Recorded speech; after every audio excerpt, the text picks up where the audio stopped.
अवां ॾिसी रहिया आहियो KTV वर्ल्ड ऑफ न्यूज़ यानी ख़बरुनि जी दुनिया। हींअर ख़बर शामिल कंदासीं शहदाद कोट मां।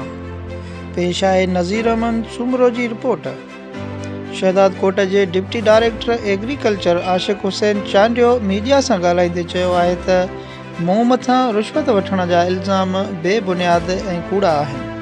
हिन चयो त मां हारियुनि ऐं आबादगारनि जी भलाईअ लाइ कमु कंदो रहंदुसि। डिप्टी डायरेक्टर आशिक़ हुसैन चांडियो जो चवणु हुयो त भाण जा डीलर ऐं वापारी ब्लैक ते यूरिया भाण विकिरो करे हारियुनि ऐं आबादगारनि खे ॿिन्ही हथनि सां फुरे रहिया आहिनि। यूरिया भाण जो ब्लैक ते विकिरे करण जा ज़िम्मेवार हितां जा वापारी ऐं भाण जा डीलर आहिनि। हाणे जॾहिं असां भाण जे डीलरनि जो घेरो तंग कयो आहे त पोइ हाणे भाण जा डीलर असां मथां रिश्वत वठण जा कूड़ा इल्ज़ाम लॻाए पाण खे सफ़ेद पेश करे रहिया आहिनि। हिन चयो त भाण जे ब्लैक ते विकिरो बंदि न कयो वियो त भाण जे डीलरनि ख़िलाफ़ वधीक कार्रवायूं तेज़ करे भाण जे डीलरनि जा दुकान सील करे लाइसेंस रद्द कया वेंदा।